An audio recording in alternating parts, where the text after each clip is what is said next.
嗨，大家好，我现在在我们的那个仓库，然后今天可以快速的教大家一下怎么把东西让 Amazon 帮我们发货。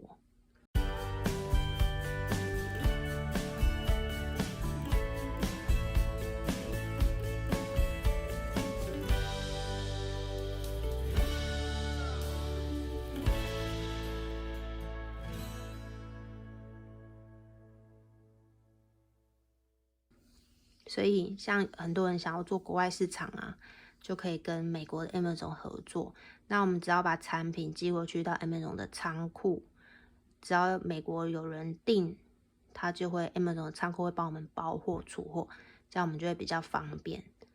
那它其中的流程包含第一个 listing 要把产品上架上去，然后第二个就是 packing， 就是 packing 要告诉 Amazon 说有多少 box 会过去，每个 box 的材积是多少。那第三就是 shipping queen， 就是开始配送，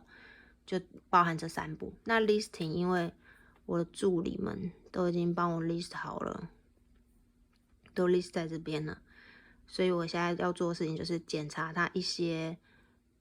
不能用的关键字，像有些字是比如说危险 hazard 的比较危险，比如说 oil 或是 essence 或 spray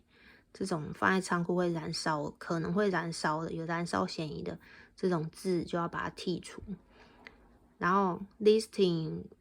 都剔除不能用的字眼之后呢，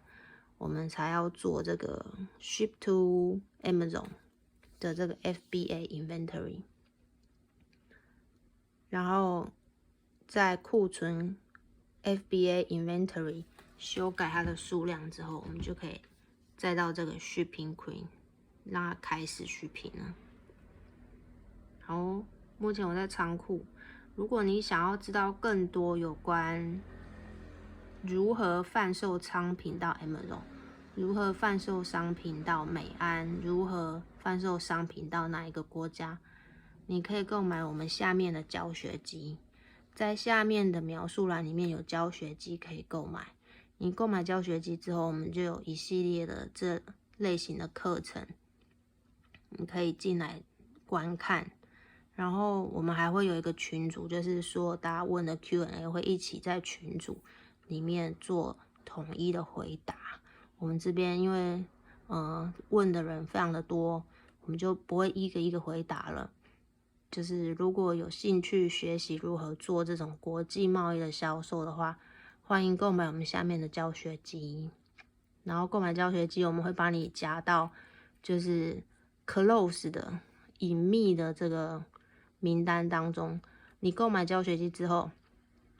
要给我们你的 email， 我们会把 email 开启你的权限，让你可以听这些就是比较专业的课程，然后你就可以跟着我们一步一步做学习。相关的问题也可以在群组，就是 close 这关闭的隐秘式的群组，可以问问题，我们会在一起回答。好，那就话不多说，我们就开始吧 ，Let's go。